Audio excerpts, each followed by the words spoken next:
Does this happen like every time? I swear. It might. Can we be heard? Yeah, there we go. We can be heard now. Okay, marry me, weirdos. I'm Gory B Movie. And I'm Kayla. And today we're going to be talking about some books. They're things. They have like pages, and you read them, and all the words, and it's just wonderful. All right, It's great. It's like calisthenics for your brain. Yep. Is what it is. Yep. For your brain. It's an exercise. Makes your brain smart. Yeah, we love it. Had a lot of Buffy going on today because I've been just reading a lot of Buffy comics. But they're one of the books we're talking about. So, actually, I want to backtrack a bit, and we're changing up the formula a little bit. So, I read a lot of books, and I don't want to talk about everything I read. I read a lot of like comics and stuff, or I read a lot of like. I just read some weird books, guys. I read a book about Buffy and philosophy this month. You also have some academic books or read involved. books about film or writing that I don't want to talk about in book club because it's boring for you. Is what it is. It might be. It might but be. It might not. Maybe I'm sure there's somebody out there who wants this lesson, but I just want to talk about books more in depth. Yes. So I have decided that I'm picking 4 books every month, and you can read them.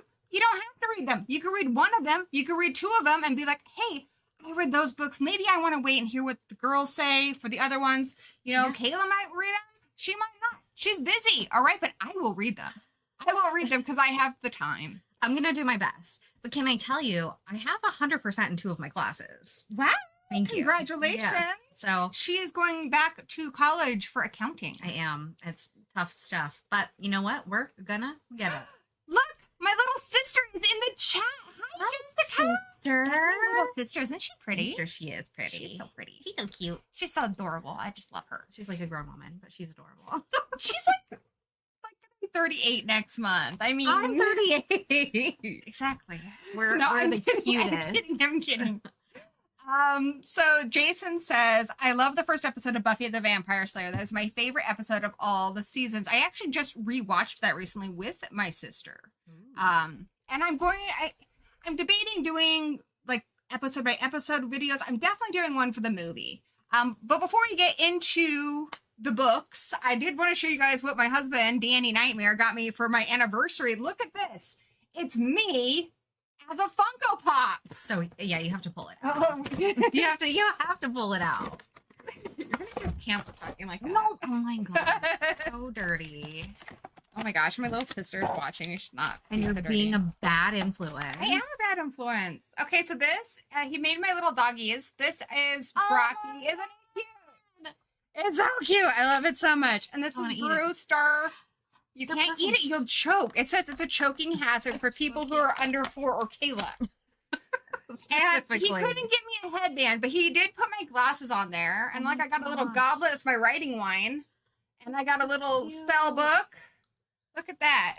Oh my god. You can touch me. It's fine. You want to touch my dogs? I do. Purple tights. I know. I look so cute. That's the cutest. That's the cutest I've ever My husband has one of himself. You need one of yourself. yourself. It looks exactly like him. It's terrifying. But it's really cute. But look at your puppies. They're so perfect. That's so cool. Oh my god. So you got my little high-pitched puppy voice there. I love it. We love puppies. She's got a beautiful puppy. I do. So let's see. So we got my sister Jessica in the chat. Jason says, I've got some good news, Gory. I bought a new house. Congratulations. That's awesome. That's a big deal. That is a huge deal. And my buddy Dino from the Late Late Horror Show, he does an awesome radio show where if you guys want audiobooks, but just on all night and different ones every day, he does the old timey radio show on his channel, which is really cool. That sounds great. I'm gonna have to check that out. I'm I'm not as YouTube-y as some people are. Doug's on YouTube all the time. And I'm working on it. And so I need more stuff to check out because everything that's on my YouTube right now is journals and lo-fi. It's pretty boring. That reminds me. So we have been debating making Strange and Unusual Book Club its own channel. And I decided we're not going to do that because it took me a long enough time to make this channel. So what I'm going to do instead is I'm helping Kayla because she wants to talk about other things other than books too. I do. Helping Kayla make her own channel, and then once we get it going, we'll go back and forth, her channel and my channel is the plan. So that's what I'm gonna do. but we also are on Goodreads for Strange and Unusual Book Club. Yes. And so the 4 books we're talking about today. So I'll give you an overview of the 4 books we're talking about. We're going to be talking about one of them, Project Hail Mary, which Strange and Unusual Book Club, it's not just horror, it's sci-fi, it's fantasy. It's kind of just anything weird and unusual, strange and unusual. Yeah. For I myself am strange and unusual. I love it. I just saw that movie. It was so great. Have you seen the new one yet? I just saw it, dude. The new one? Yeah. Oh, okay. I It's haven't seen it yet. It's good. Is It's it? good. And we got Beetlejuice food at Denny's. Ooh. It was good. It was like mozzarella sticks and a sandwich. Like, That genius. sounds amazing. Genius. Yeah. So we're going to talk about Project Hail Mary. Mhm. We're going to talk about The Lost Girls, which is a vampire book. Mhm. We're going to talk about How to Make a Horror Movie and Survive by Mhm. Craig DiLouie. Mhm. And we're going to talk about Slayer's A Buffyverse story. So which one do you want to talk about first? I have the most to say about Project Hail Mary. Because it's the only one you read. Because it's the only one I read. But I did start reading The Lost Girls, and I'm loving. I love loved it. It's it. really good, but it's one of those that I can't read before bed because I'm so like I want to know what's going on. I'll be up all night. Yeah, I've done that before where it's like the sun's coming up and you're like, wait, oh no, I did it. Yeah, Oh, yeah. oops, I did it again. So maybe let's talk about Project Hail Mary first, because I just want to talk about it. So Project Hail Mary, my younger brother, Dustin, all my siblings are younger. I always say younger, but it's like at this point it's kind of redundant. They're all. Mine and Jessica's younger brother, Yes. Dustin, really loved this book. And then our mother also read it and she really loved it. But I'm not a big science fiction person. And I did see the movie, The Martian, and I liked it. But I was like, it's not really, I don't know if it's something I'd want to read a book of. Like, it's not something like I super wanted to I invest my felt the time same in. way. Mhm. Yeah. So Project Hail Mary, though, he's like, no, there's this character Rocky, you need to read it. And so I read it, and this book brought me to tears. Me too. The whole last like 3 chapters, I was just like crying. I was like, Yeah, I was a mess. I Yeah. was like ugly crying the whole end of the book. Mhm. And it was like happy crying. I'm like, Mhm. oh, that's so beautiful. It was like anxious crying and then happy crying, and then it was really good. I also loved it. I like sci-fi, but some sci-fi can make you feel like an idiot, and I felt like The Martian was gonna be one of those books. Mhm. So I had no desire to read it. Watching the movie was good enough, but everything I had read on Goodreads about Project Hail Mary was like, if you need to get out of a reading slump, this is the book for you.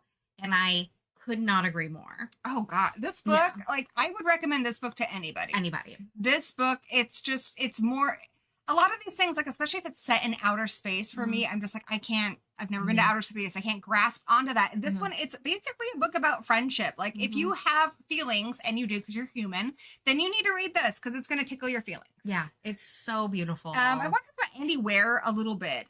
He's one of those unicorn authors you hear about who self-published a book and it did really flipping well. It's only happened to a handful of authors in all of the histories, but he originally published The Martian chapter by chapter on his blog, and you could buy it for like $1. And it did really, really well, obviously. And then now he's a traditionally published author. And Project Hail Mary is his second book. He also has another book called Artemis. I think those are all his books. I have Artemis on my Audible, but I haven't. Rosario Dawson reads it. Yes, she does. And I've started it, but I haven't finished it. It wasn't as captivating as this one was right out the gate. Actually, I really want to read that one. I do too. Yeah. But I've only listened to like the first chapter. And this one I was hooked from the very beginning. Welcome, Haunted My Horror. That's my buddy Kevin over there. Hi, Kevin.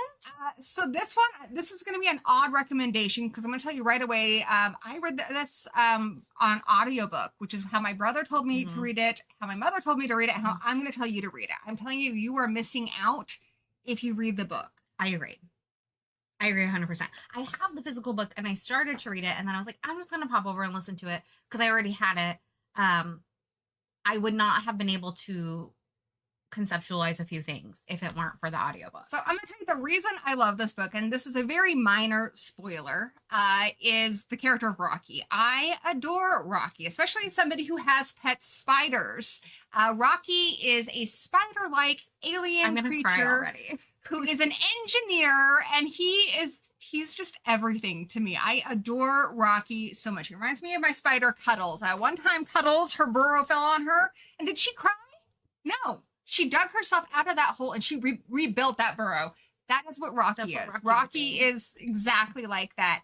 So he is from a different planet. And he is in a similar situation as our main character, Ryland, in this book. But the reason why you want to listen to this in audiobook is because Rocky's speech is very musical. It's like musical notes. Ryland and Rocky eventually learn how to understand each other. They learn each other's languages. But when you're listening to the audiobook, especially when you first start hearing Rocky, like in the book, it's just musical notes. But if you're listening to the audiobook, then you can hear it. Yes. And I think it really adds to it. Also, and I feel terrible that I'm forgetting his name. It's Rick something. The audiobook narrator Oh my is God, he's so good. incredible. So good. He's incredible. He does all the different accents. He does women well. He does everybody. There's so probably well. like 5 different accents that he has to do in this book. Do not envy Yeah. him. No. He's so good. He's so good.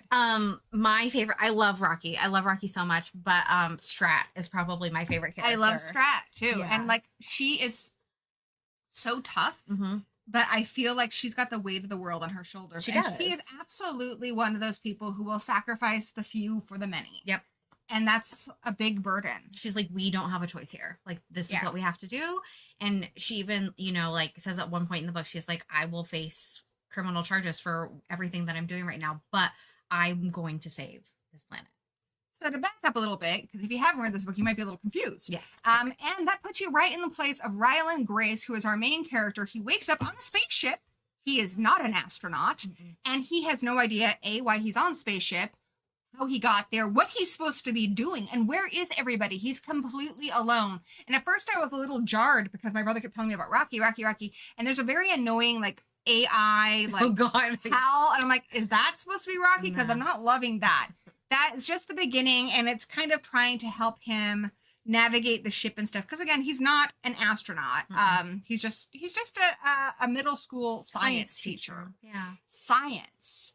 Science rules. And he's trying to figure out what he's doing there. So I won't spoil everything, but I will give you the general premise of what is going on in this book. Ryland is stuck out in space, and his entire crew is gone. And he is there alone, and he is not an astronaut, and he needs to figure out how to save Earth and get back to Earth. So you want to explain what's going on with Earth right now while we're in Yeah, here? I will. And I loved this too because have you seen the movie Sunshine? I have. It's one of my favorite movies of all time. Very much like that. So Yes. the sun is its energy is being absorbed by these microbes. They're like little parasitic little, creatures. yeah, they're like little They're parasitic. aliens. Yes, but they're just organisms. And so they have to figure out like where did they come from? How do we stop this from happening? But at the rate things are going, the Earth is going to freeze over in like 18 years. Because they're just eating our sun. They're just eating our sun. It's getting colder and colder. All the crops are going to die. Everybody's going to freeze. Everybody's going to die. Yeah. So that's the story. And so they have to figure out. So that's definitely happening. And then you might be asking yourself, well, what does Ryland Grace, this teacher, have to do with it? So Yeah. why is he picked for this mission? Well, he had written a paper that was all about how a life form might not need water to survive. And so because these creatures are eating the sun, essentially, like they think that they're not gonna need water to survive. So he gets picked to be on like this research team to try to figure out what's gonna go on within these organisms. And he's got a bit of a chip on his shoulder because when he wrote this paper, he was kind of laughed out of the scientific community. Like excommunicated. He could not get a job working science aside from as a middle school teacher, but he's fine. He loves his students. He loves shaping young minds. He loves seeing them get excited about science. They're his kids. Yeah. And what I love about Ryland Grace, I feel like being that he's so incredibly smart, he could be a very off-putting character if he was even had an ounce of arrogance. Yeah, but he But doesn't. he doesn't. He came off to me, I pictured him very much as like Paul Rudd. Like a very likable, smart guy. Yeah, I can see that. So the movie that's going to be coming Yes. out, he's going to be played by Ryan Gosling, which I know that guy. I don't know how I feel about it. I know Ryan Gosling can do anything, but I imagined him dorkier. Here's my problem with Ryan Gosling being cast as Ryland Grace is Ryan Gosling is Hot. to quote a movie he's in a movie with Emma Stone and it's called Crazy Stupid Love. He takes off his shirt and she's like, holy fuck, get the fuck out. Like, you're too good looking. Like, come on. He doesn't look like a middle school teacher. Stupid how good looking he is. He is ridiculously good looking. Like, if you saw him, you'd be like, he's got to be somebody. Even if you didn't know he was an actor, you would know because he is insanely good looking. Yeah. And you would have to know that at a certain point in time. And this is supposed to be just kind of a regular guy who's not bad looking. He's just a normal guy. But I feel like Ryan Gosling's just maybe a little too good looking. Well, who knows? Maybe they can like grunge him down a little bit. We'll see how it goes. I am excited to see. But he is lovable. There was a joke online that they were going to get Emma Stone because he's done 2 movies with her. I think at least 2. Where she was going to do the voice of Rocky, and it was oh my god, that'd be so cute. But I mean, why not? Yeah, I would love that. So I won't. So that's basically the premise. He's remembering little bit by little bit about this mission and how he got sent up here. He doesn't entirely remember what he's supposed to do. His biggest problem currently is he realizes he's just drifting in space. He has no engine power or no nothing. And this is a minor spoiler, but I really want you to read this. And for me, this is the hook. And I guarantee you when this movie comes out, this character will be in the trailer. Rocky is the reason to read this book. Yeah. Rocky is the best part of this book. He is. They're not going to not show Rocky. So their whole friendship that they develop, like Rocky's the best. Rocky is brave. Rocky is smart. Rocky selfless.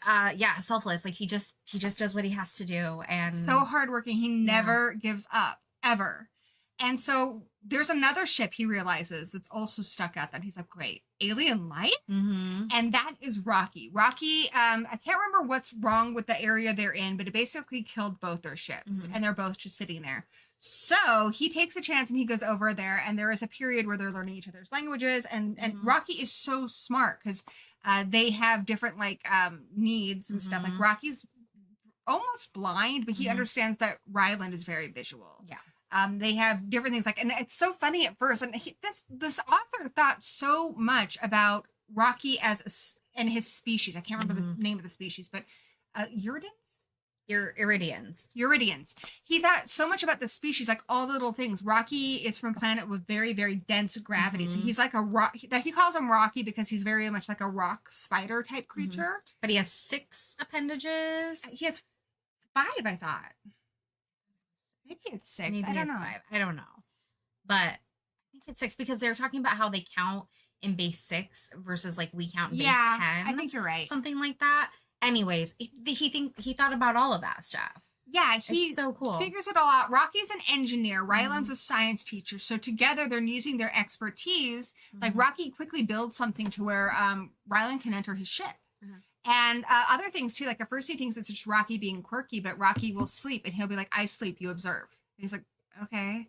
And then when Ryland sleeps, he's like, I'll observe. And you're just like, what's your deal, dude? And you find out that on Rocky's species, when they're sleeping, they're almost pretty much dead and they're completely vulnerable. So it is if you love somebody on his planet, you watch them sleep to make sure they're safe. Yep. And so that's him being kind. That's him being a friend. Yeah. And so it's just, and he gets so excited about everything. He goes, much excited. Good.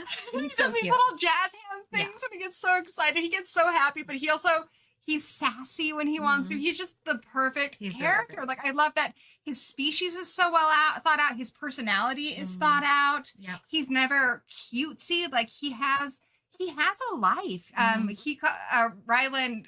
Rocky talks a lot about how he has a partner on his planet, and Ryland jokingly, because her name wouldn't make a lot of sense to him in his language, he calls her Adrian, Rocky and Adrian. Yeah.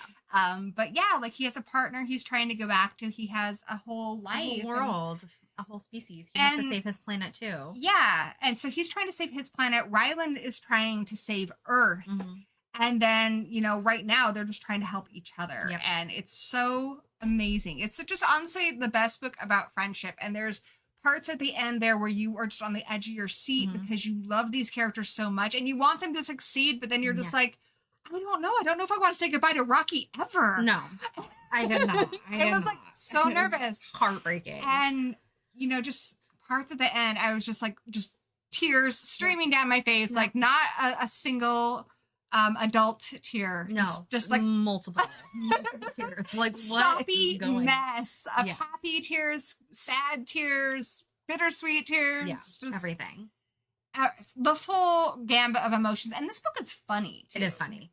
It's good. Like I said, like, it will easily get anybody out of a reading slump. There are so many themes in this book about, like, being a part of a collective and what's your duty and how to be brave and I'm trying to be smart. Sorry. Okay. No, it's fine. And like how to problem solve and not letting things get you down. And I don't know. I loved it. I thought it's such beautiful. a hopeful book too, because I mean, really, it's the end of the world, and so many horrible things. I mean, there's his shipmates who he liked them, they're dead. Like there's a lot of sad stuff, and the fact that they keep pushing on, and there's a lot of hopelessness and a lot of things where it's just like there was a couple times, especially towards the end, where I'm like, what are they? How can they get out of this? And how are they both going to get out of it? Yeah, and there were places in there where I could not envision a happy ending. Yeah. Or even something I'd be satisfied with. I'm like, this is gonna break me, and it's so good. And honestly, I know Dusty, my brother, has listened to this audiobook multiple times. I've listened to it twice now. Like this is one I go to when I just need like a friend. I just need like a little like pat on my heart. It's really sweet. I recommend it. I gave it a 5 out of 5. 5 out of 5 too. It's one of my favorite books. Wouldn't change a thing. Absolutely love this. Could not recommend it more. Yeah. So absolutely. If you have read Artemis and you think that we would like Artemis, definitely let us know. I do really like Andy Weir. I really just like his sense of humor. He's one of those people who is incredibly smart, but he's not trying to make you feel small because of it. No, definitely not. He never talks down to people. I felt smarter for reading this book. Yeah, he talks to you like you understand everything. And honestly, I'll be honest, I didn't understand everything, but I was able to figure it out. Yes. Horror Life says, just tuned in. Is this the first book you've talked about? Yes. Yes.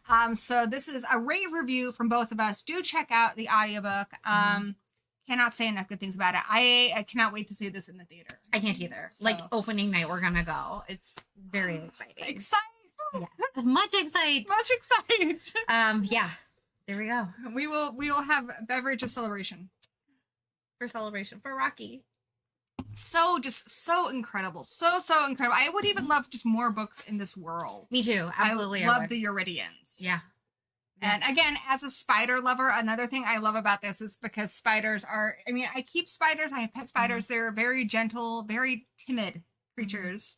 And they get a bad rap because they're scary looking. And Rocky looks like a spider. And one of my favorite parts, Rylan tells him, well, on my planet, you look like a scary creature called a spider. And he's like, oh, yeah, I'm a big, scary monster. So cute. And he's like, well, I think you are gooey blob bag or something. Yeah, something not scary at all. It's really cute. So it's cool because I like that he's like this kind of spider character, but you cannot be afraid of Rocky. No. He's wonderful. He's the best. Hugest recommendation there. Would you like to move on to the next one? Yeah, let's talk about the Lost Girls. I'm going to try to include you in this. Well, you started reading this. I started reading it, yeah. So this one is one of those, what I would call like a high concept book where you just hear what it's about and you're like, oh, that's interesting. It's a great idea. But great ideas do not make a great book alone. This book is essentially, it's called The Lost Girls, which obviously play on The Lost Boys. But it's essentially looking at those books like Twilight. And, True Blood, all those things. And what if the romantic lead, the vampire in that, what if he got bored of the girl after a couple, decades? I was going to say, what if he was a dirtbag? What if he's a dirtbag? What if he just sucks? I mean, human relationships sometimes run their course. And what if this guy eventually gets tired of you and moves on to another girl? Eternity is a long time. You're still a vampire for the rest of your life. Yeah. Dustin got bored of a girl. Yeah, right. And you're not even a vampire. No, it's great. So we read that other book last year that was very much like The Lost Boys, but gender swapped. Yeah, what was that? Night. I don't remember. I liked it. You didn't really like it. Oh, Because I hadn't seen Lost Boys Dang yet. it, I can't remember the name of it. Anyways, this is not that. It is not like the movie The Lost Boys at all. It's Not at very all. much its own thing. Immediately I'm in love with the main character. I can't remember her name. She's so funny. I pictured her as the girl who plays Maybe on Arrested Development. That'd be cute. I pictured the girl who was in Lisa Frankenstein. Oh, I love her Yeah. too. Yes. Just because she's like 16, she's got frizzy. Well, she's not 16. She She's a doesn't even have vampire. frizzy hair. She's It's from. crimped. She was turned in the 80s, Mhm. and it's like Anne Rice's vampires in a way in that you're frozen to look Mhm. exactly how you looked when you died. So she had crimped her hair that day, so she's gonna have crimped hair for eternity. Eternity. And it's awful. One of the girls has a zit, and it will always be there. I'm like, oh my gosh. She even talks about how there's a part of her leg that she didn't shave, and she's gonna have it for forever. At least Anne Rice's vampires, you kind of are like physically the best you could possibly look at that time. Like, so your legs get shaved for you, and so not these girls. They are stuck that way. Stuck. One poor unfortunate soul is stuck with a ripped out neck for eternity. Oh, that sucks. Oh my gosh, you haven't gone that far. It's okay. It's okay. I'll get there. So I'm really liking it. I'm not that far in it, but it's because I read at night when I'm in bed, and this is one of those books where I'm like, oh, I actually really care about what's happening. I will be up all night if I keep reading this. So I tend to go to like boring books before I go to bed. Jack says, I think vampires should look like bat people. Jack, I was talking to my niece recently, and we came up with the best animal ever. It's a batacorn. It's a unicorn with bat wings. That sounds But I dope. digress. Anyway, so what's really cool about this, this girl, she is the most recent cast off of this guy. What was his name? I don't remember. Something. We'll call him lame. Douchey McDoucherson. Yep. So I pictured him. Oh, his name's like Elton, isn't it? It is Elton. Is it? Yeah. And Like so from I pictured Clueless? him. Yeah, I pictured him as Jeremy Sisto from Clueless. Yeah. So he has recently broken up with her, and he's already scouting out his next recruit. He just, and there are guys like that. Yeah. But he has also cast off two other girls. The girl he fell in love with when he was human, who we'll talk about her in a bit, and another girl that he fell in love with in the 50s. And these girls have joined together to stop him from seducing and turning this new high school girl and to kill him. Yeah. Yeah. But it's one of those things, a giant bat with horse legs. And a horn. And a horn. Okay. All right. I like- That sounds horrifying. I like the cut of your jib, Jack. He's really going for it. So in this world, you're doomed to like follow your maker wherever they go. You have this like physical, you can't be too far from them. Like they're over him. They're like, I do not want to be with this person, but I physically cannot be away. They have to From basically him. live in the same city as him. And that's one of the things I really liked about this book is she really reimagines the lore of the vampire, which I haven't seen done effectively since we read Knight's Edge, which I love. I agree with that. So she does it very, very effectively in this. So they have to be close to their maker. There's other things too that I don't want to get into because they're like spoilery, but we talked about them being frozen. How they're turned is a lot different. How they're killed is different. So there's a lot of unique things to them in this. I really, really like the two girls in this. They bond pretty quickly. So our main girl, she's very, very likable. She also kind of reminds me of like Darlene from like Roseanne. Oh yeah, I can see that. Yeah. She's just very down to earth, very like just a very down to earth type person. And so this is hard for her because she's got to go back to her own high school and stuff. But she meets the other two exes. One's from the 50s, and she's adorable. She's really cute. She's very tidy and clean. Well, except the fact that she leaves bodies in their house. Yeah. But just laying around. Just laying around. But she's very 50s. And then the original one is I don't know how do you describe her? Well, I don't know that much about her yet, where I am at, but she's from like the late 1800s, yes, something like that. So she's interesting because she likes to do arts and crafts with the bodies. So she'll take off, like at one point, she takes off a leg and then she dresses it up to look like the leg lamp from Christmas Story. Oh my god, that's Like she hilarious. just does this with the body. It's like all the time. DiLouie. And so that's what's really interesting about this is they do not soften the vampires at all. The closest person in this is our main person to being sympathetic to humans is our main person. She has a rule when she goes to eat. She always tells them basically, this is your chance to run. Yeah. They never take her up on it. Yep. And then she kills them, but that's her rule. And the other girls, they really just, humans are not consequential to them. Yeah. And so, yeah, a lot of humans get killed in this pretty brutally. What makes this even more interesting is so we have this new girl, and she's very much kind of, I feel like, inspired by Bella, but very likable. She's kind of klutzy and dorky. But our main character, she realizes she has feelings for her too.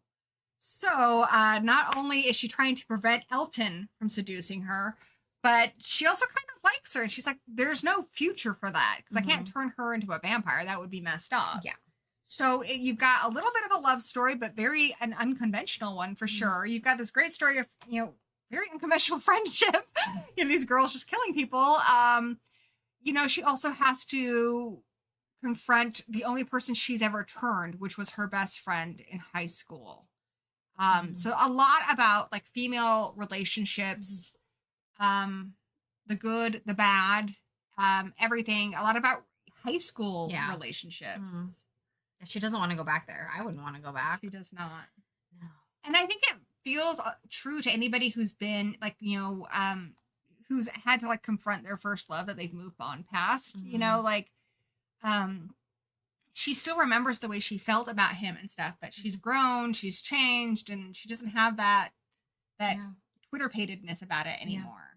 But she remembers how she fell so easily for this guy, because a lot of it was not just wanting to be with this guy, but it's also just kind of escaping from this, life she had that she wasn't happy with. Yeah. So it's really well done. There's really great characters. It's gory. I thought this was going to be a little more YA. It's very gory. I'm gonna finish it. Like I said, I get too caught up and I'll be up all night long. Be up all night long reading about these girls. Did Puppet Angel just move? I hope not. Connie Cleary is in the house. Hi, Connie. I'm at the gym on a Stairmaster. Well, don't fall. My wife is very good. That's true. That's true. That's true.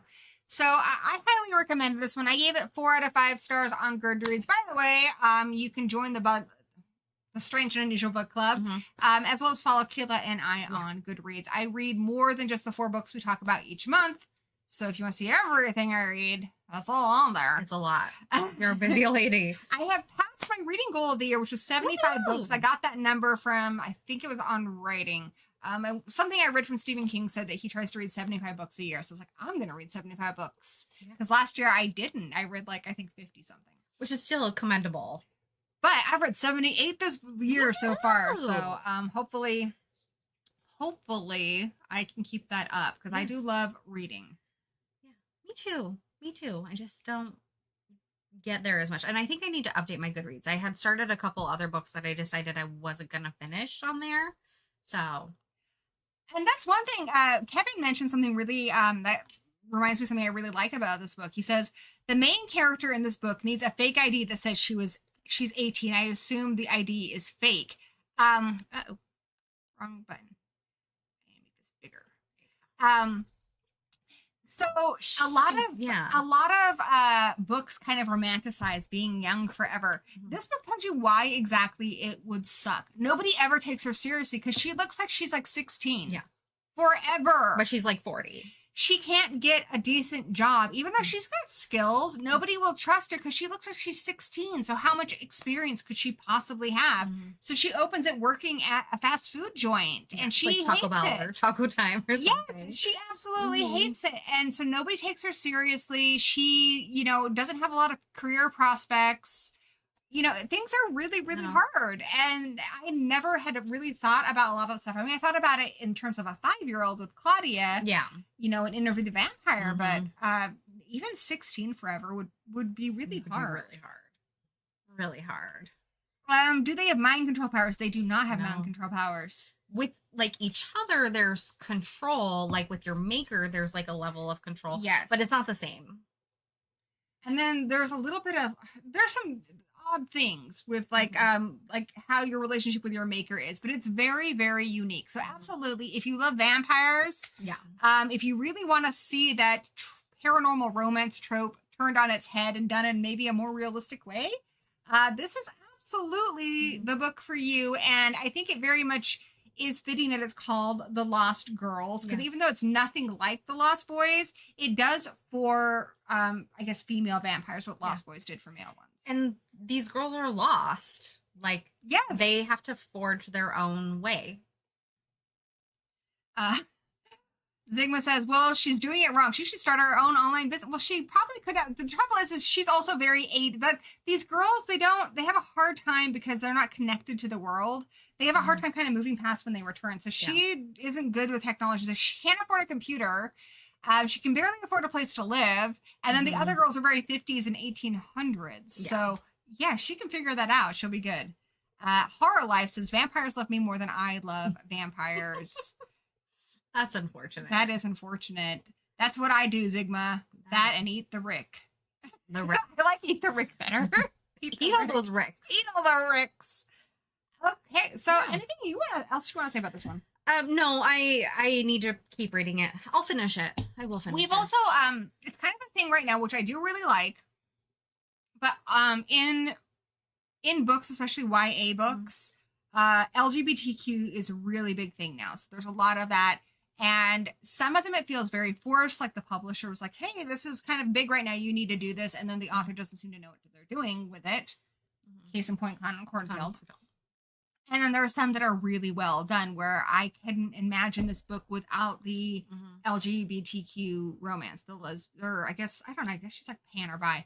I couldn't imagine it without that. It felt very authentic. It didn't feel like a marketing thing or to fit in with a whatever. This one's very, very well done. So we've read a few of them. I've read a lot of them actually that are really, really well done. But yeah, Clown and Cornfield was not one of them. No, that was like a wait, what's happening kind of a thing. Yeah. But this one's great. Yeah, I agree. I like it. I dug it. All right. Do you want to talk about another book? Yeah. Cool. You want to talk about this one? Yes. Okay, so this one's How to Make a Horror Movie and Survive by Craig DiLouie. So I haven't read this book. Full disclosure, haven't read this book. But I was thinking the other day about episode 13. Yes, which was also by Craig DiLouie. Yes, and that's another one of those books that I think about like later, and I like it more now in hindsight than I liked it at the moment. I've had that with a lot of the books that we've read, especially like one of them was Haunting of Belkwood, where when I read it, I loved it, but I thought about it so much afterwards that I ended up, upgrading it to a 5-star because it's stuck in my brain. Stuck with you. So that was one that stuck with me. So I think I have this one on my Kindle. I will read it one of these days. Because I think about episode 13 a lot and how like unique it was, and like the ghost situation was different than like a typical ghost situation. I don't know. I liked it. Yeah, I agree with that. And he also wrote one of the scariest books I've ever read, Suffer the Children, which was so good. So I listened to this one on audiobook. Mostly listened to it while I was making dinner. This one, usually when I listen to audiobook, I have places I read certain things, not to TMI you too much. That's okay. But when I'm doing my makeup or making dinner, I listen to an audiobook, or when I'm on a walk with my dogs. So sometimes I like a good podcast on a walk with my dogs. If I'm going, I'll be honest, when I'm going to the bathroom, I read comics. You gotta. It's easy. I also read comics when I'm blow drying my hair because I can't listen to the audiobook. Okay. And then I read before I go to bed. Love it. Or sometimes during the day if I'm all cozy in my hammock. Yeah. But come on, you guys read on the toilet too. Everybody does. Don't even. I keep my Kindle there. See, I have my Kindle Fire with my comics. Or you're on TikTok. Jack, that is a little confusing because there's a few books called Suffer the Children. There is one by John Saul that's very good. I would say Craig DiLouie's is even better, but it is also called Suffer the Children. That one's very good, where all around the world, all the kids drop dead, but it's by time zone. So if you're in a later time zone, you know it's going to hit you. And then they bury all the kids, and then the next day the kids come back. And they're basically themselves again if they get blood. And from there, it descends into madness. It's so good. Craig DiLouie is not afraid of going into dark places. And I've met him. He's such a sweetheart. Have you really? That's I met him at Crypticon. He's from Canada. Cool. Very sweet man. Nice. So this is his latest book. It came out this year. And it's kind of weird. There's a lot of how to make a horror movie books this year. I know the gal who did the Alice in Wonderland horror books has one. Christina Henry. She has one. Paul Tremblay has one called Just Horror Movie. There's a lot of these this year. It's like kind of a trend this year. Weird. But this is the only one I've read so far. So this one is about a guy who has essentially, he's a director. He's essentially made like a Freddy Krueger character. This is the 80s. And his character is Jack the Knife. And Jack the Knife is kind of like a 50s. I picture him as the driller killer from Slumber Party Massacre 2. If you know, you know. He sings a lot. So this guy sings and stuff, but he's really, really creepy in the original movie. And the filmmaker is so proud of that. And then he goes to see the premiere of the newest one and people are laughing. And he's like, what? That's not horror. You should not be laughing. But with each sequel, his character he created to scare people becomes more of a comedic thing. Yeah. And he's angry. He wants people to be truly terrified. Yeah. So there is a legend of this kind of I guess like it's basically a snuff film. But occasionally during movies, horrible things happen and people die on set, and that footage is kept somewhere. Okay. What happened during a movie called Mary's Birthday? It's a lot like what happened during the Twilight Zone movie. There was a helicopter accident that killed the entire cast, minus I think like 1 or 2 people. And it's all on film, but nobody's ever seen it. It's a lost film. Until at a party, this director, his name's Max, Max finds the camera and he watches it, and he has never been more terrified than he is watching this movie. He was drawn into horror initially because his dad told a joke at the dinner table and fell over dead. And he's like, I'm trying to capture these moments that are truly horrifying in film. And he's disappointed that movies aren't quite doing it right now. But this movie where people really died, it does it for him. Yeah. Then he's intrigued by this girl who, she typically plays the bad girl in a lot of movies. But she's like, she thinks she knows what's real horror and stuff. So, you can pee. Can I? Is that allowed? Well, I don't want to interrupt you. It's cool. Okay. I'll be back in 2 seconds. Keep talking about this book. Keep talking about it. What's up? Kayla's gonna excuse herself to the little Kayla's room. Oh, nice. Okay, so he meets a girl who she typically plays the bad girl. I kind of pictured her as like a Megan Fox type person. Typically plays the bad girl in a lot of horror movies, but she is passionate about the genre, and she doesn't want to be the bad girl. She wants to be the final girl, and she knows the genre so well, and she's so passionate about acting. And she actually is kind of dating one of the people who was in Mary's Birthday. So this guy, Max, has decided, because he's found this camera that has this movie on it, he has decided he's going to use this camera to make his own movie, something really scary. And what he doesn't realize at first is the camera is going to do all the work. If you film with this camera, then some horrible accident will happen, but it only happens if you really love the people you're filming. So you have to care about them. They have to be like your friends or family or loved ones. And then a horrible accident, like out of a Final Destination movie, will fall upon these people, and it's all there on film. So he has decided he's going to, Goosebumps did it. He's going to make a horror movie where people actually die. He has this author who wrote a book. He's invited her to do the screenplay, where it's just a typical like 80s type movie. But he's going to gather everybody together, and then he is going to have them killed off one by one. And he actually has this final girl teach him acting, because he has to make himself in his head care about these people in order for them to die. So yeah, it is a lot of like say cheese and die, but it's a lot more gruesome. It's, I think, a lot more depraved. It it kind of in some ways even reminded me of like In the Mouth of Madness. In fact, I pictured Sam Neill playing Max. But he goes really off the deep end in his pursuit of trying to make something truly horrifying. What also is interesting, there's an element of An American Wolf in London in this. I haven't seen that yet. I've just seen it. I will. There's an element of An American Wolf in London in this because everybody who he killed, or everybody who's been killed by the camera, they can come in. Are you sure? Yeah. They're very upset. I know. Everyone who's been killed by this camera haunts the camera. So some of them are trying to stop people from using it again. And others, because I guess when you're dead, you just don't care about stuff anymore. Others just kind of want more company because being dead is boring. And so they're like, oh, you should go film this person because that person would be interesting to hang out with. So yeah, he's kind of haunted by everybody who has been killed by this camera. And he just kind of slowly, including his own dog. Aww. Yeah, I guess the dog dies in this. So even warned. Ears. Kevin says, a camera that does all the work kind of sounds awesome. All that other stuff, not so much. Is there a cursed camera that's maybe a little less cursed? Get on and it. Hartl Life is loving your skull cardigan. Thank you. I got this at Target. I want to say like 20 years ago. Oh, wow. Like a long time ago. It is good. Thank you. So I will say, as gory as this was, and as much as I love Craig DiLouie, who was a phenomenal actor, this is my least favorite of his books so far.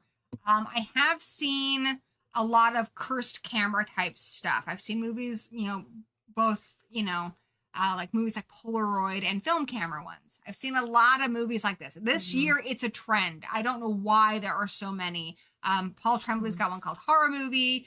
Christina Henry's one. There's so many this year. Crazy. Kind of like cursed movie ones. It's a concept I've seen a lot of.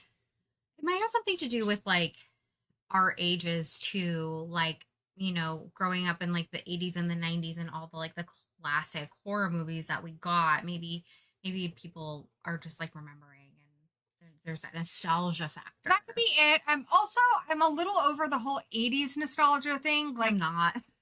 I'm glad we're kind of moving into the 90s now. Yeah. I'm kind of ready for that. But a lot of this felt like stuff I'd seen before. Mm-hmm. Not necessarily done better. I've just seen it before. The 90s did have some pretty great horror movies. Like when you think about like I Know What You Did Last Summer, right? Scream, those kinds of like sexy, right? The Faculty. Oh my God, I love The Faculty. That's a good one. So I did enjoy this, but I would give it like 3 stars. It wasn't anything that was super memorable. It's one I know is eventually going to get mixed up in my head with all the other cursed camera type things. Craig DiLouie does do the concept well, and he is someday I will continue to seek out his books and read them. But this one doesn't compare to his other books I've read, episode 13 and Stuff for the Children, which really got into horror, which is kind of ironic because this whole movie is about discovering real horror. And so far, this is the tamest of Craig DiLouie's books, which I will say Craig DiLouie, that's a different level. That's a different parameter that we're judging it on. That's like saying what's tame to Clive Barker. So, it's like comparing Stephanie Meyer to Clive Barker. Okay. Yeah. Like Craig DiLouie's in that Clive Barker camp. Yeah. So, it's not saying that this isn't scary. It isn't gory. This is a lot more fun, I think, than some of his other stuff. The audiobook was fine. I do have an issue with the audiobook. I don't usually like to call out the audiobook narrators because I know it's a hard job. A lot of them even do it from home. This guy really upset me because it's a book called How to Make a Horror Movie and Survive, and he can't pronounce the name Tobe Hooper. He calls him Tobe Hooper. This is pretty early on in the book that really turned me off. Who is this person? There's somebody important. Tobe Hooper directed the Texas Chainsaw Massacre, but also Poltergeist and a lot of other ones. He's a big name in horror, so that kind of annoyed me. I also I would also be annoyed with that. The female characters are kind of a big deal, and his voices for the female characters I wasn't that into. So I would not recommend listening to the audiobook in this one like I did. I think you should just read it. Just read it. If you read it at all. This is like I think I have it on my Kindle. Just a fun, easy breezy read. But if you skip it, I also don't think you're missing much. So unless you're a big diehard Craig DiLouie fan, somebody like me, this isn't one you have to run out and read. Okay, good to know. I might skip this one then. I don't think my you're time missing is a whole limited. lot. Exactly. If time's limited and you have to be choosy about the books you read, this is one I think you can easily skip this year, and it's okay. Yeah. I would much rather, if you haven't read his previous books, see you read one of those, like Suffer the Children or Episode 13. Yeah.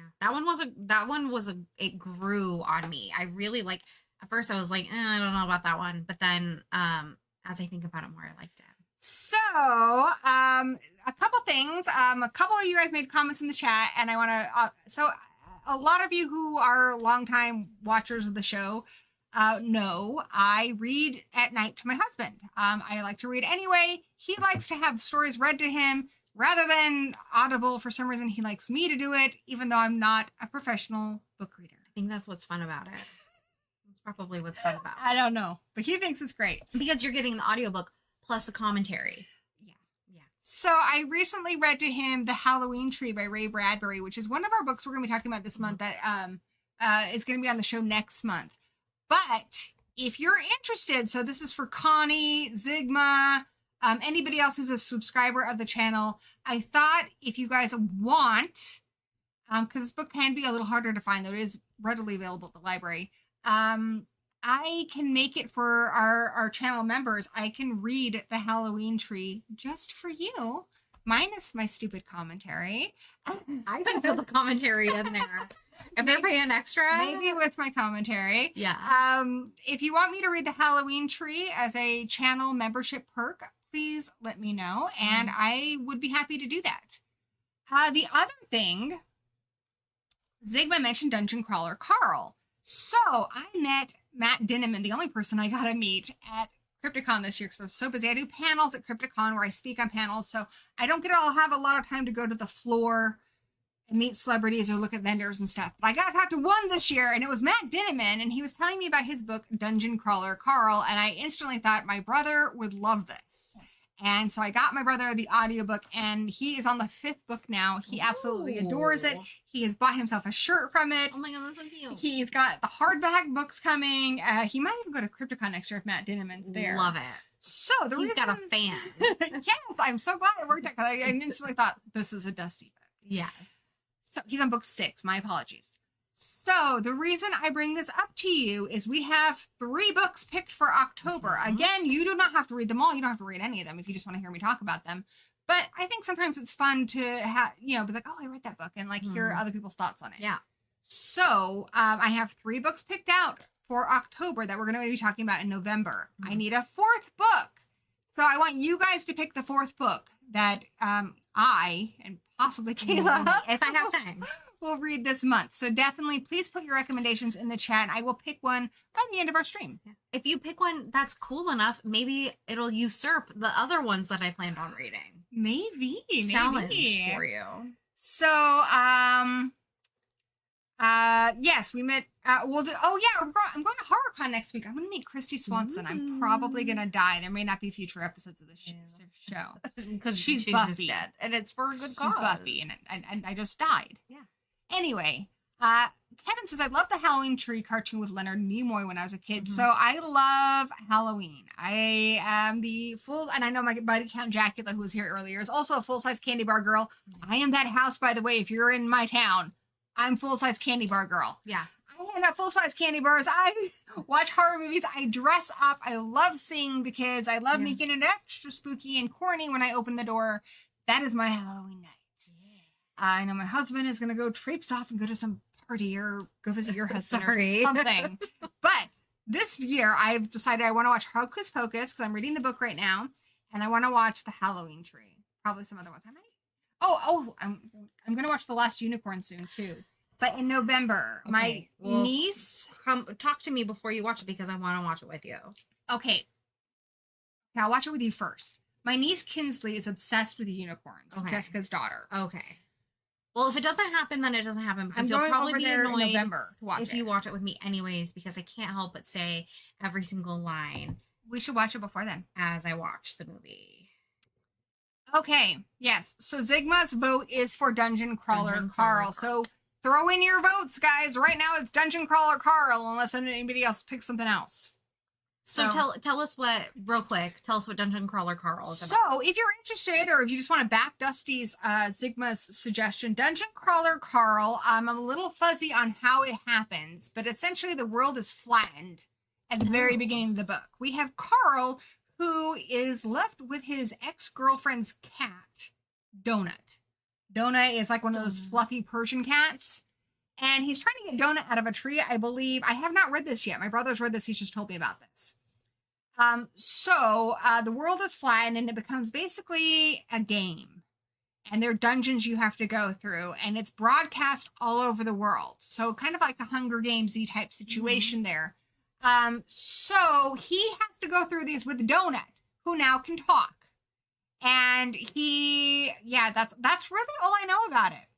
But Zigma, do let us know if you could explain the book better, or tell us why you love it, or why you want us to read it. Let us know, and maybe we can get some more people excited about it. What is that thing? Ranma, it's from Ranma 1/2. It's an anime. Oh, okay. He's gonna be Ranma. I'm thinking about either being a Sasquatch, because my sister and I are the Squatch sisters. I think I'm getting a Sasquatch onesie because I'm going to get her one. I love it. I bought my sister a Mothman onesie. It's fucking rad. Yeah, she loves it. She's coolest. your age, and she wears it all the time. My age. Your age. Well, my sister's your age. Distinguished. Yes, I am distinguished, like freaking wine. And you're going to wear a Sasquatch one, and she's going to wear a Mothman awesome. onesie. With every year, I just get more refined. I agree with that. 100%. Oh, really? Or I might be a panda for Danny. I don't know. Or I also thought about, because my son is obsessed with Scooby-Doo, lols. He got a giant, like kind of the official, like mascot-y ones of Scooby-Doo. Okay, cool. Like the head. Yeah. And he has the outfit already. So if he ends up wearing Scooby-Doo, since he'll actually be here with me instead of traipsing off around town on Halloween night, I might dress up as Velma with him. So it kind of depends on what my boy is doing. You've got some options. I might. Or I might just be a Sasquatch, because Mama wants to be a Sasquatch. I love Halloween as an idea, but I didn't come over to my house. The boys are hanging out at your house. It's gonna be so much. We're like having a party. It's gonna be so sausagey over there. I know. I'm aware, but I like have to participate. No, you don't. We also don't get any trick-or-treaters. We got 2 individual people last year.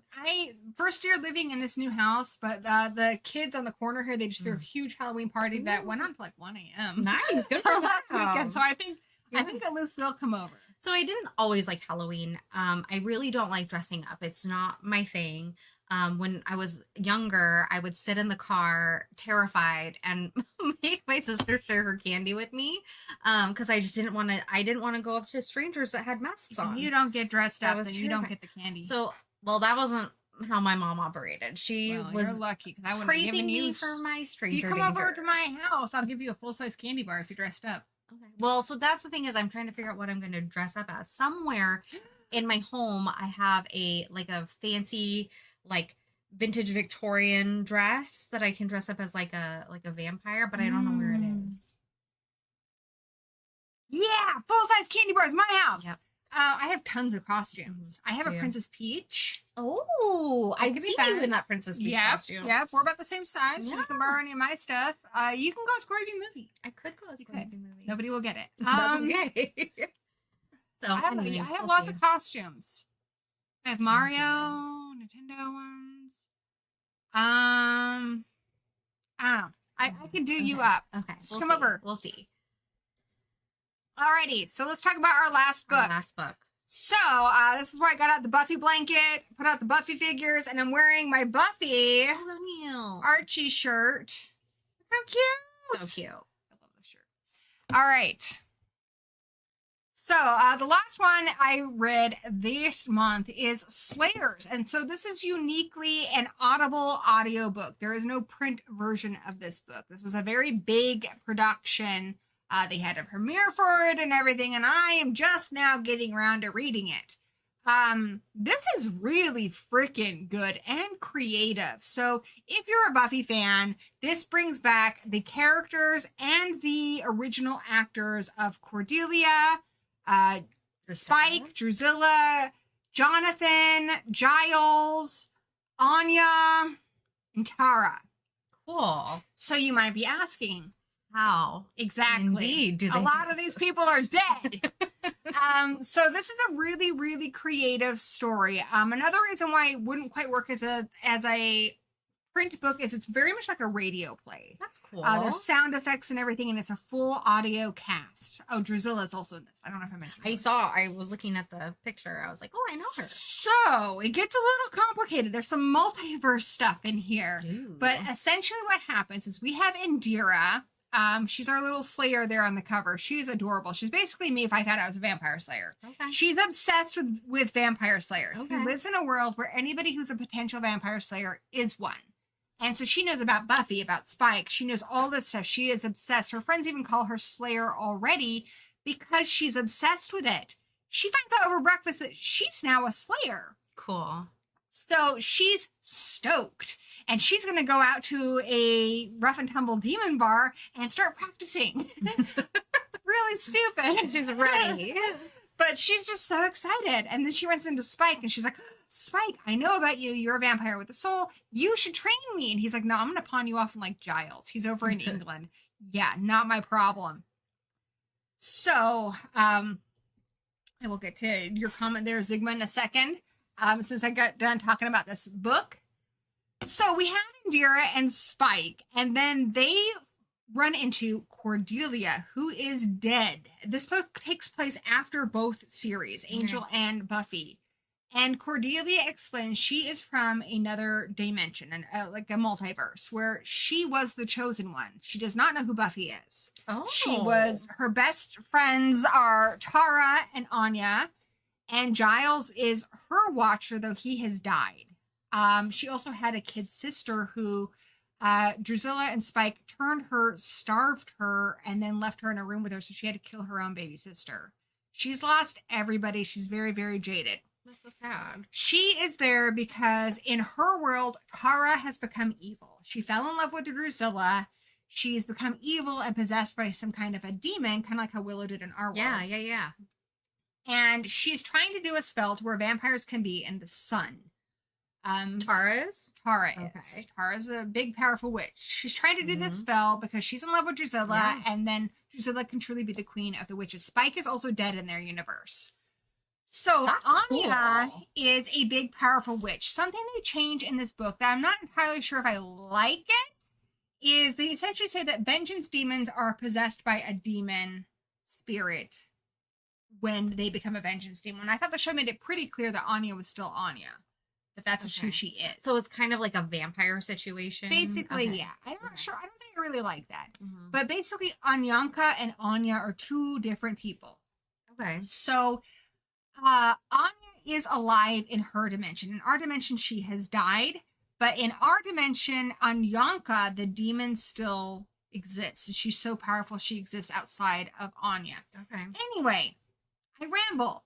Anya has come over to our dimension to ask for help because her world is in big trouble. If Drusilla and Tara pull off the spell, everything's going to go crazy pants bananas. Yeah. Wow.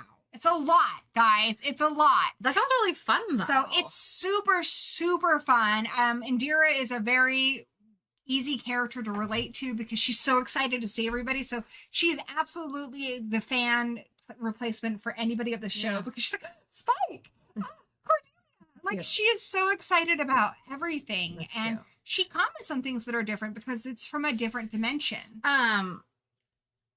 Does it tie in any angel stuff? Yeah, because it does mention that Cordelia was dead, Okay. which happened on Angel. Yeah, okay. And so much. And then obviously it talks about like Spike's situation on Angel because it takes place after Angel's over. So Cordelia should be dead. Yeah. So it is interesting seeing people like Giles get to see like Anya again after all this time, and Cordelia, people that they've lost. Likewise, Drusilla has lost her Spike. And then you wonder like what's gonna happen to him being around Drusilla again? Is he gonna get sucked into her ways and go evil, or is he being a good guy? Jonathan is there as a ghost. Okay. So this one's really, really fun. The whole cast, you can tell they're having a good time. I really like that they were creative. They knew what people they had available to them or that they wanted involved. And they found a way to tell a story with those people who largely these people are dead in the current Buffyverse because the comics are even canon and stuff. That's cool. So they found a really creative way to do it. And I absolutely love Indira.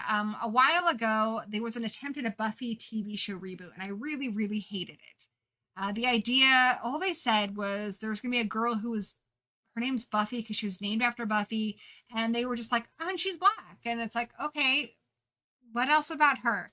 Aside from trying to like appeal to, I think it's wonderful to have more representation on Buffy because Buffy definitely lacks that. But they didn't say anything about who she was, just that her name's Buffy. And they mentioned that she's black. That's all they really mentioned. They didn't mention anyone's coming back. It was going to be a reboot. And it was not going to be having Joss Whedon involved. This is before Joss Whedon got canceled. So the whole cast was just like, no, that sounds like a terrible idea. Yeah, that does sound like and what really bothered me about this is like, I'm all for having different kinds of Slayers. Indira is black. Well, it's not very diverse. It's not. But we do get we get one black Slayer, Kendra. And then two, when they're doing all the potentials, there's not everybody's white. But there's not a lot of diversity. But there's the opportunity to work with what we already have. My issue with it was, well, why does she have to be called Buffy? Like, if you're a fan of the show, you're aware that there's a lot of Slayers. And I loved seeing Indira. She's a wonderful character. I absolutely adore Indira. Take a bullet for the girl. I love her. I am so glad they didn't try to like name her Buffy or anything. Yeah. Cool. I'm gonna have to listen to that one. She's fantastic. She's a great new character. Oh, Clem is also back with the original. He's adorable. Oh, I forgot about that guy. He's great. So Indira was just perfect because she's absolutely just the huge Buffy fanatic that anybody who would listen to this is. It's also short. It's only like 7 hours. That's not bad. It's not bad at all. Buffy. Yes, we should do it together. You want to do my episode reviews with me? Maybe, yeah. We could do them together. I love this podcast I listen to when I walk my dog sometimes called The Rewatcher, and it's really cool. It's kind of like me and my sister because my other sister watches that or listens to that. Yeah, the older sister watched Buffy and is a massive fan of it. The younger sister never really saw it. She's vaguely familiar with some stuff of it because she has an older sister, so she's watching it for the first time. I feel so like disillusioned with rewatching things. I went back and I was rewatching Gilmore Girls. Not as good. It is tough. It's so tough. Like where I'm at right now, I'm like, I'm not even watching anymore because I know what's coming and it's just heartbreaking. So like, I watched Buffy numerous times and I've not gotten that place.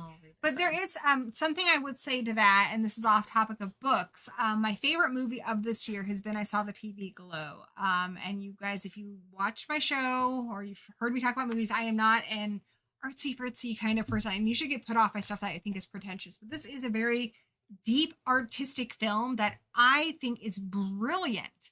And essentially, in, I think, middle school, there's this girl who's basically obsessed with the show that's a lot like Buffy the Vampire Slayer. They even use the font. They have Emma Benson in this movie, too. It's a lot like Buffy the Vampire Slayer. It's called The Pink something. I've seen the trailer for it. Yeah. She's obsessed with it, and this younger kid, he is interested in it too, but he's never seen it, which again reminds me of how I got into Buffy, which was just buying the Watcher's Guide and reading the novelizations before I even saw the show. Just fascinated. Yeah. So she starts inviting him over to her house to watch it, and as they grow up, this is such a big deal to them. They're obsessed with the show, and then the show's canceled, and the one girl disappears. And the show, it does such a good job of commenting on like our relationship with nostalgia, our relationship with those shows that are so transformative for us.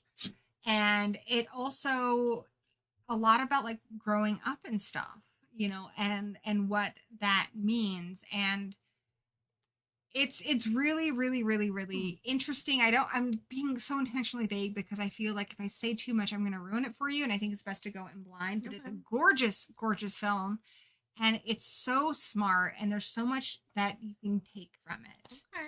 But part of it too, he does at one point later in his life, he rewatches the show they love so much. And they even show it with different effects and stuff. He's like, that's kind of cheesy now. He just doesn't like it as much. Buffy for me still holds up. And I did go back and rewatch Buffy not that long ago, like within the last few years, and it's definitely not the same as Gilmore Girls. Gilmore Girls is a different level of television. That makes me sad. I know. I thought about. I think you know what I'm rewatching with Danny right now. It's Charmed. Yeah, I've never seen Charmed. I love Charmed. So my brother-in-law is really into Charmed with my mother-in-law. They watched it a lot, and so I was like, well, they love it so much, I should watch it too. I watched one episode. I was like, this is not for me. It's junk food. But It's very what I love food. about it is until recently I didn't have a sister. I had brothers. And I just discovered my sister a little while ago, but I just loved this idea of these three sisters. They don't have a relationship with, their mom's dead, and they don't have a relationship with the dad, but they don't have a lot of friends, but they have each other, and it's just this beautiful, characterization of these three sisters who love each other so much, and just the characterizations of the girls, how much they grow and change, especially Prue in those first 3 seasons, is phenomenal. I was so sad when Shannon Doherty left the show, when she was fired from the show, which sucks. But her character is so great. Well, maybe one of these days I'll pick it up, but I just, at the time I was like, it's goofy. I love that Danny's enjoying it. Yeah. It's cheesy, so I'm enjoying rewatching it. Like some of it I didn't think was cheesy the first time, but it's fun enjoying it in a cheesy way. But it does have a strong heart that still holds up. Good. Cool. All right, I'm going to get through. Zigma has given us the requested description of Dungeon Crawler Carl. Hopefully we can fit it all here on screen. I don't know, I'm trying to do the things. There you go. Trying to do the things, Kayla. You're doing it. You're doing great. I am, thanks. Yeah. You guys like the new look? I mean, it's not a huge change, but we did shift to a new... we went from Streamlabs OBS to just OBS, and so I've rounded the corners and stuff. I've just, Corey worked really hard. done some decorating. And it looks really beautiful. Thank you. Yes. Okay, so here's the description of Dungeon Crawler Carl. Dungeon Crawler Carl is a you read it. It's a humorous and action-packed lit RPG series by Matt Dittman. It is a unique blend of fantasy, comedy, and gaming elements that will appeal to fans of both genres. Here's why you should read it. Relatable protagonist Carl is a regular guy thrust into an extraordinary situation. His relatable personality and humor make him easy to root for. Humorous and engaging story. The series is filled with witty dialogue, unexpected twists, and plenty of laughs. The post-apocalyptic Earth turned into a massive dungeon is fascinating and original setting. Carl and his sentient cat companion, Princess Donut. He named his spider Princess Donut.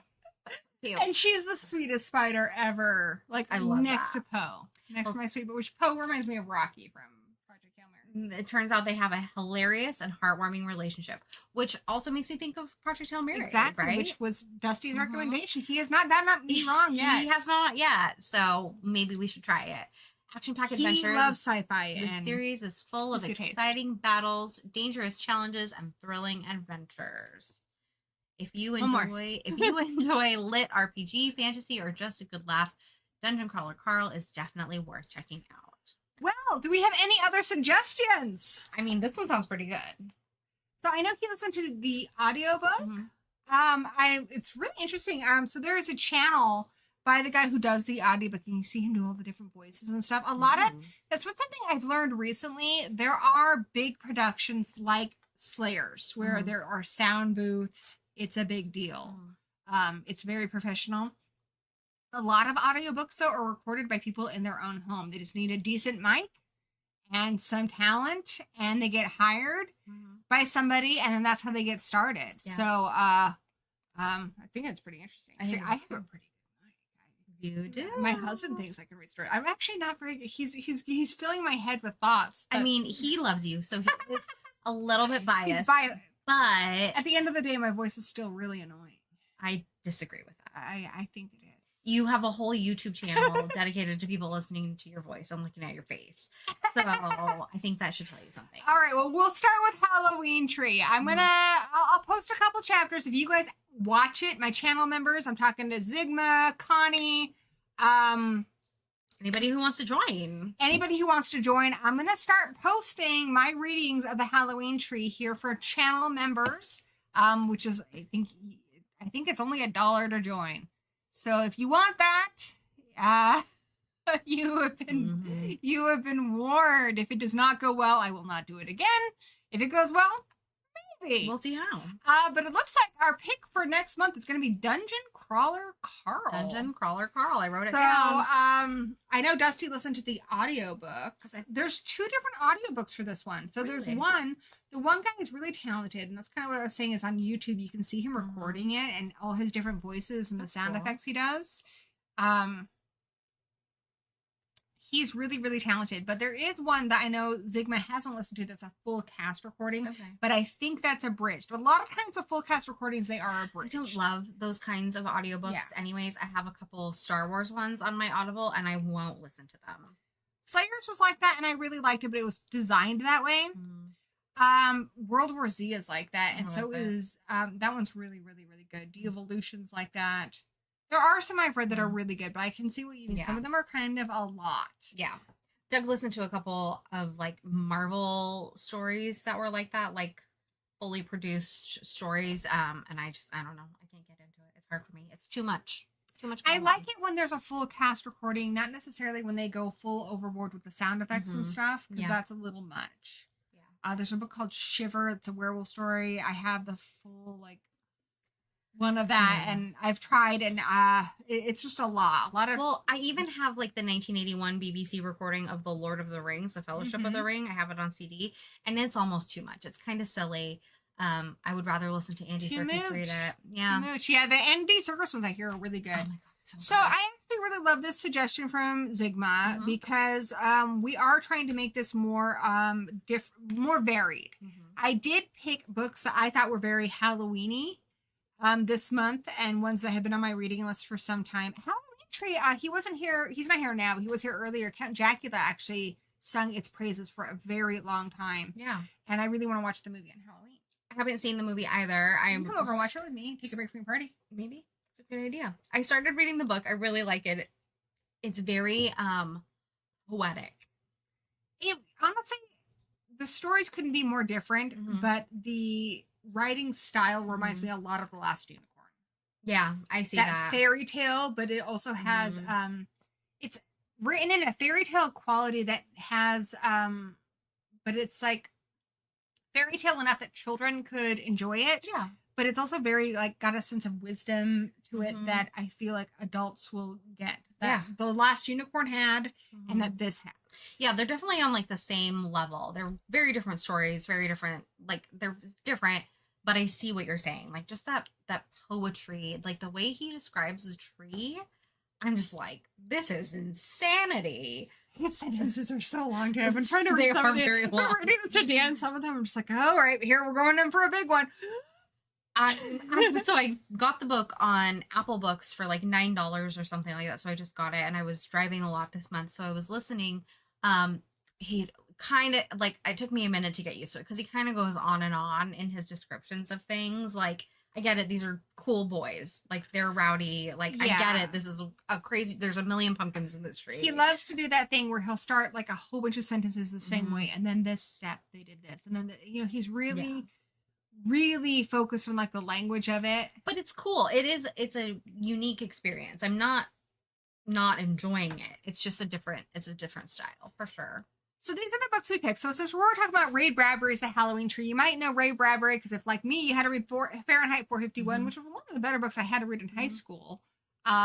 It's that author. Another famous Ray Bradbury is Something Wicked This Way Comes. So The Halloween Tree is less than 200 pages. It's not very long. No, it's short. And essentially what this is there's a character named Moundshroud who's very mysterious, lives in a mansion out in the woods, which when I was a child, there was a creepy mansion out in the woods. So like already this feels very nostalgic for me. Very creepy mansion out in the woods, and sometimes you'd hear dogs out there. But there was never any lights or anything. There never seemed to be any people presence, but you'd hear dogs out there.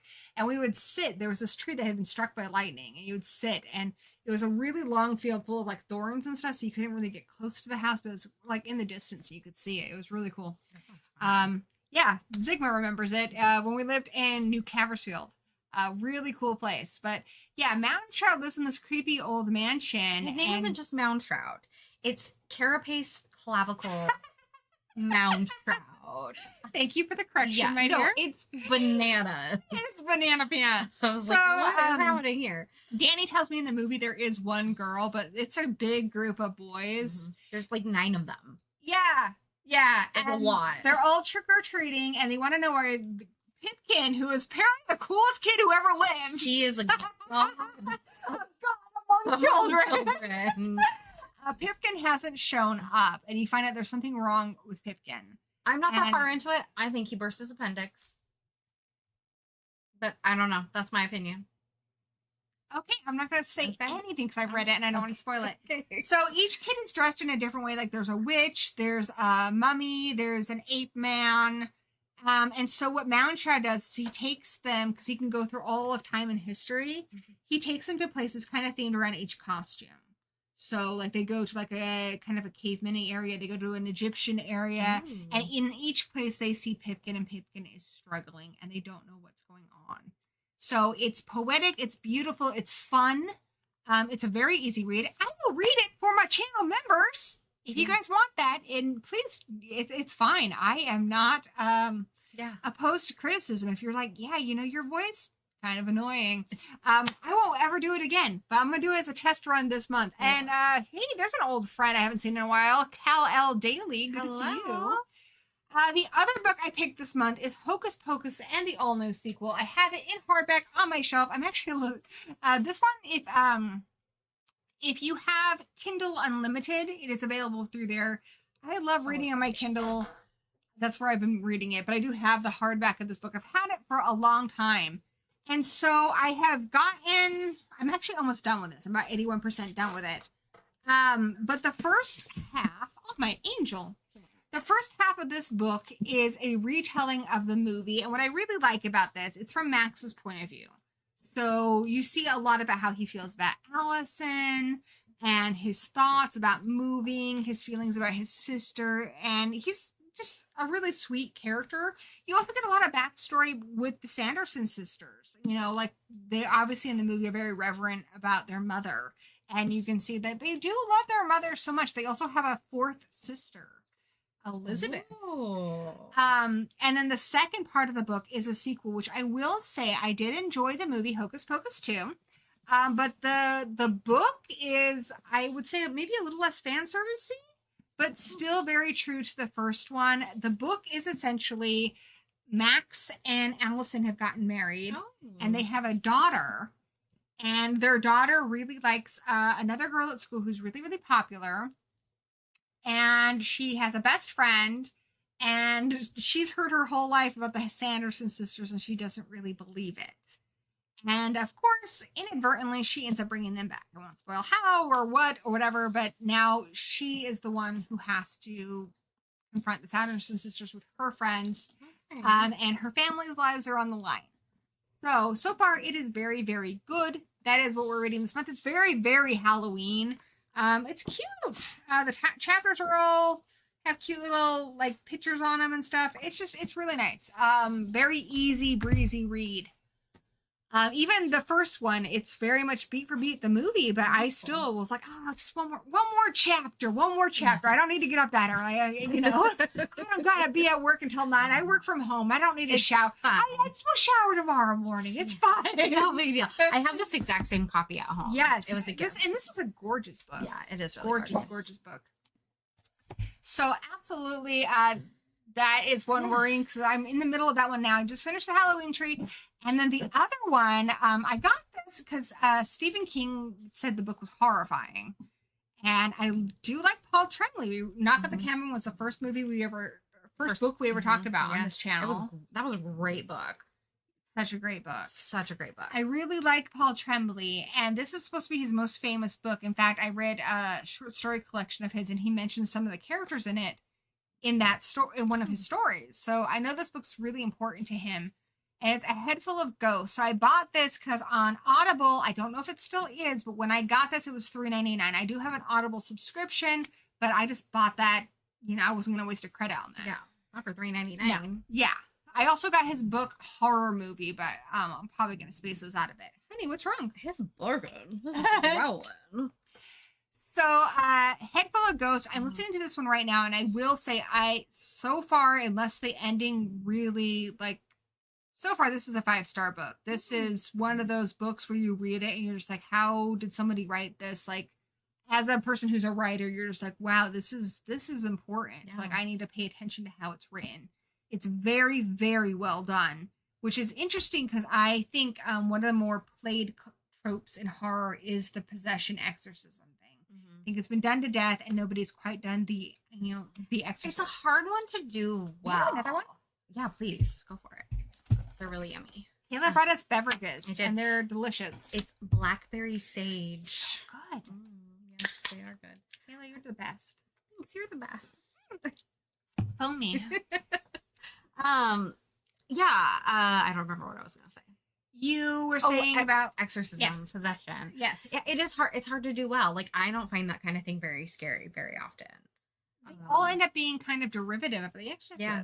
And The Exorcist is scary because, like, we haven't read the book yet, but in the movie, when I watch it, it's not obvious at the beginning that Regan killed that man. Like, it's not obvious at the beginning that she, like, threw him out the window. I'll save the other one for you. Oh, you're so sweet. And so every time I watch it, it's like scarier and scarier. But I don't know. Yeah, The Exorcist still gets under my skin, but a lot of the possession things, I'm just like, they're doing The Exorcist. It's hard to do originally. Yeah. So what I really like about this book, I'm reading this now, and the audiobook is incredible. The woman who is the narrator is extremely talented. Ooh. She's doing adult voices, she's doing children voices, she's doing men's voices. She does a really phenomenal job. She's very, very talented. So it starts with a girl whose sister was possessed as a child. As an adult, she's being interviewed. You also get some like blog posts and stuff. So essentially what happened is I actually don't remember. I don't remember when the past part was said. So I don't want to say and be wrong. But there was a show called The Possession, and it was a reality show where there was a family with 2 daughters, and the older daughter, who's 14, was possessed, and they did an exorcism. And the story is being told largely, in this interview format by Meredith, who goes by Mary, the little sister. She's super precocious, but she's adorable as all hell. And usually kind of get turned off by very precocious children. But she's not overly cutesy or anything. She's great. And she adores her big sister. Okay. Lord. She adores her big sister, wants to be just like her. Her and her sister like tell stories and stuff, but then her sister starts to act really weird and being scary. And yeah, she's definitely something's not right with her. And her dad has kind of become a born again Catholic. Their mom's not really into the religion, but he starts going to a priest, and then he believes his daughter's possessed by a demon, and he wants an exorcism. And then this whole show comes about. They're really sinking into debt pretty hard, and so they agree to the show as a way of kind of just surviving. And you don't really know for sure. Like, is she possessed, or does she have schizophrenia? Is something going on? She tells her little sister she's faking it, but there's something wrong with her, because she starts telling you like these stories about like from history and stuff, but she says that they just come to her. She's possessed by ideas. So there's something wrong with her. But it's very ambiguous so far anyway. I haven't finished it as to whether she is or is not possessed. And I'm curious. I'm very curious to see how it ends up. And I like that it's such a good commentary on reality TV and the possession things. Like some things that happen and like The Exorcist happened. And Mary will say, they will comment on how it was done before in The Exorcist and stuff, you know, and they comment on like just a lot of stuff about it, but it's still very, very scary. And I think a big part of the reason why it's scary is because we're hearing this from the point of view of an 8-year-old who deeply loves her sister. And so she loves her, but she's scared of her. And so when they're left alone together, like in the basement, you're like, oh fuck, get the fuck out of there, get the fuck out of there. And they find ways of doing. I feel like a lot of the movies and stuff I've seen, they just do the same stuff and they don't do anything new with it. There are some things in here that are similar. There is a scary masturbation scene, but it's not with a crucifix. There are some like other things you've seen before in possession movies, but done in a different way. And you're like, okay, I haven't seen it done like that. And then the added thing of we don't know for sure if she is possessed and that they're on a reality show. And we have an unreliable narrator. Meredith says like she doesn't know. Like her mind has been so like mixed up with like the story she's been told, what she thinks she remembers, the show. She basically says she can't be 100% trusted. Yeah. So I'm very curious how this is going to end. I'm very, very invested. I really, I'm glad nothing's going to happen to the little girl because she's an adult. Yeah, we know she at least makes it that far. But I want to know where her family is and everything's okay. This movie has also been in kind of film development hell for a while. Oh, has it? The gal, Quali, she just was in The Substance. She was supposed to be in it. A lot of people have been attached to it at various points in time. It's still supposedly in the works with the Severin siblings who did The Lodge. But it is really, really creepy and scary. And I think largely because it is from the point of view of a kid. And the kid has done so well. And what I think is also really good about this is obviously there are a lot of things that the little girl does not understand. But the author does a good job with her observing like certain looks and stuff. We can understand what's going on with the parents. We can understand what's going on with the other people in the room, even if the child isn't picking up on it. Well, even in Cabin at the End of the World, I felt like that little girl was written so well. Yes. I was like, no, this is a real little girl. So I'm not surprised that he can write an 8-year-old like that. And I think it's written so well. Like, I mean, honestly, it's just, it feels so authentic. Like, she's a little kid. She lies. She tries to impress people. The things she cares about, the things that are past her limits, why or why not she likes somebody. Like, it's so, like, you believe that this is a real kid and you really, I love her. Was Paul Tremblay a little girl ever? I don't know. He's so good at writing them. Like, and there are some authors I've read where I'm just like, nope, you should not be writing women. Yeah. Love you. Keep writing men. You should not be doing it. But Paul Tremblay, write all the women in the world. Especially little girls. You're so good at it. Just like Essie Helton wrote, young boys very well without The Outsiders. So some people can do it phenomenally well. Even with like Ray Bradbury and The Halloween Tree, I'm like, little boys aren't like that. Little boys are disgusting. Yes. Right? Yes. These little boys are magical. And I'm just like, I can't get on board. But it's almost like I was never a little boy though. A fairy tale version of it. And then I feel like it's almost like how a lot of Christmas movies, people are their best selves. Yes. These boys are their best selves on Halloween. I think they're the best versions of them, who they are. Yeah. So that's good. That's a cute way of explaining it. Yeah. It is like Christmas for little boys is Halloween. Is kind of how the book portrays it. Cute. They are their best. And especially when you get to the end, they have to be the best they can be in order to survive everything that's coming. Okay. So, yeah, it's really good. And you ever saw, what was that movie, Coco? Yeah. That reminds me a little bit of Coco. Okay. Coco was a cute movie. So, I don't have the picture up for it, but this month, you can read one of them. You can read none of them and just hear what we have to say. It is more interesting when you read them. It is. But if you want to be like, you know what, I'll let them read it and decide later on if I want to read it, that's fine too. Yeah. Also follow me on Goodreads because I read a lot of books. I read 78 this year.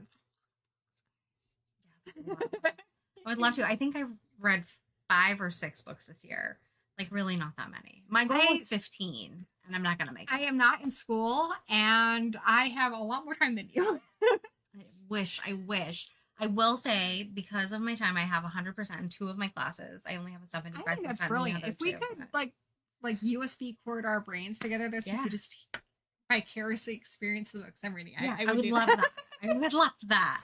Because I think I'm going to read The Halloween Tree for sure. And I think A Head Full of Ghosts. When I was in college, I was a literature major with a writing specialization, so I didn't have time to read anything that wasn't for school. So I absolutely understand. Thank you. I feel bad. I do feel bad. I want to read. I think about reading all the time. I'm kind of reading like a couple of books, but I will say, if you guys want my advice, if I'm somebody where there have been years where I've read like 4 books, so this is just a good year for me. It is a very good year for you. But one of the things that helps me is reading a variety of different kinds of books. So having an audiobook. Audiobooks are very convenient when you're making dinner or you're doing your makeup or you're going on a walk with your dogs or you're in the car on your way to work. Comics, you can pick up a comic, read a good chunk of it, and then put it down. And it's still there. You know, comics are great. I have a Kindle Fire and I have a Kindle Paperwhite. And my Kindle Fire I use primarily for comic books. Yes, I mostly read that when I'm on the toilet. That works. But also when I'm blow drying my hair. Comics are great. And, you know, a print book before bed I think is really good. So just a variety of different books. And if a particular format does not work for you, like you just don't have the attention span for a print book, audiobooks and comics are fantastic. And for me, I notice Kindle. I read so much more. Like on my Kindle app, I can pull it up when I'm waiting in line at the bank. I can pull it up in all the places that I'm waiting. Like I can read a page.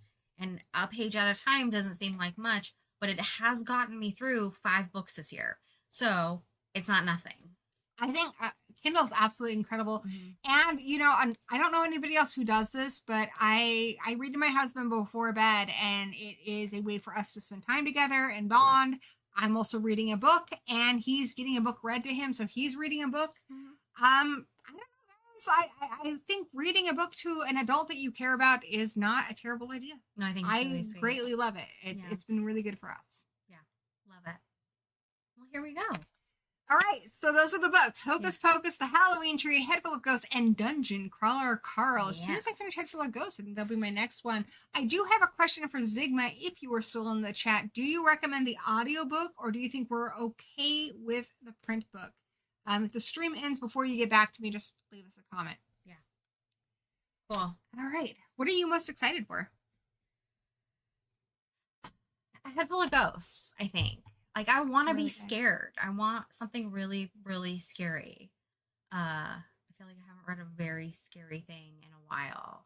I haven't been really scared by a book in a long time. And I'm not going to say this has really scared me, but it has definitely made me very uncomfortable and scared. And I think it's effective because it puts you in the point of view of that little girl. And you remember being afraid of the closet door being open. And I have been an 8-year-old girl. Me too. Right? It's pretty tough. So that's going to be an easy place to get to. And I think that's also scary, too, when somebody who's your favorite person becomes somebody you're afraid of. You know? Yeah, absolutely. It's her big sister, and she loves her so much. Yeah, I love it. What about, real quick, just before we go, it's the spooky season. Have you watched any very, very scary movies? Oh, I feel bad. A lot of the movies that are popular this year, I've had some issues with. I didn't really care for Strange Darling. I liked Beetlejuice. Okay. I haven't seen The Substance, but I want to. The Substance, not Substance. The Substance. Terrifier 3 was okay. I only started watching Terrifier. Alien Romulus was great. Alien Romulus was so good. I'm so excited for that one to come out. We watched VHS Beyond. Was it good? I don't like that kind of movie normally. Like, I don't like a found footage type film. The first story was so scary. Really? Oh my god. And I'm like still thinking about it. And then there was another one in it that was really upsetting. That's on Shudder, by the way. Yeah, it's on Shudder. There's another story in it that was very, very upsetting. I wouldn't call it like the most horrifying thing I'd ever seen, but it was very I'm thinking about it in a really messed up way. Like, I was like, oh, I don't like that. It made me feel bad. I liked all the previous VHS movies. I haven't really watched them, and I should revisit them. I just don't like found footage. Like, it's hard for me to get into, but the very first story in that movie was so scary. I think all of them have at least one story that's pretty memorable. I recommend it. I still love that. I Like You, the one with the siren in it. So good. Is that the one where they're in the hotel? Yes. Yes, I remember that one. That was so good. messed up. Yeah. I'll have to check that out. Yeah. Absolutely. I'm mostly looking forward to my Halloween night this year. I'm looking forward to dressing up. Don't know what my costume's going to be yet. And I'm watching Hocus Pocus and Halloween Tree. Love it. That's my plan. And then probably something else afterwards. Yeah. You gotta. I have the hiccups. I'm trying not to show that I have the hiccups. Okay. I'm playing it cool. Yeah, you are. You're very cool. Thank you. We need some scary movie recommendations. We watched a couple not super big scary movies and that was fun. So just any scary movie. I want you to see American Wolf in London. I will watch that one. I gave it so back to good. you, but I'll watch it. Yes. Don't. Why'd you give it back to me? Just keep it. I didn't know when I was going to be able to I watch have it. multiple copies of it. Just keep it. Okay. Because I did watch Silver Bullet for the first time. What a great movie. So good. I never thought I would say this in my life. Gary Busey is adorable in that movie. He is great in So that. cute. It's just the fun And uncle. little And yes, baby- Danny, it was one of the first things we did. She did it. Don't worry. Little Anna Green Gables. I know, right? Yeah. Oh, God, I love it in Green Gables. So cute. We were watching it, and my sister was like, "I know that chin." It's like I love her so much. so And cool. if you're watching this later, do leave in the comments if there is a book that you love that is fantasy, sci-fi, or horror Anything that strange. you would like to read with us. Yeah. Or that you love so much that you would like us to read as well. Please leave it in the comments below. Next month, we will be picking at least one of your guys' suggestions from the comments or the chat for December, right? No, November. November. Well, we'll read it in December. Yeah. Yes, it'll be for the December show, but we'll read it in November. Yeah. So there we go. There we go. Yes, because you know how time works. It's hard. It's really hard. Time is hard. All right. Anything else you want to say? What about your channel? What are we gonna do on your channel? No, I've been thinking about it all day. I have a couple of ideas, but I am a noob. So I don't know yet what will work and what won't work. So we'll brainstorm. We'll brainstorm. I'll help you. Yeah. It'll be awesome. Okay. Yay! Awesome. Thanks for hanging I know out. everyone's always asking, where's Kayla's channel? Nowhere. So it's happening, guys. It's happening. My channel is it doesn't exist yet, but we'll do it and we'll see how it goes. Sounds good. Yeah. All right.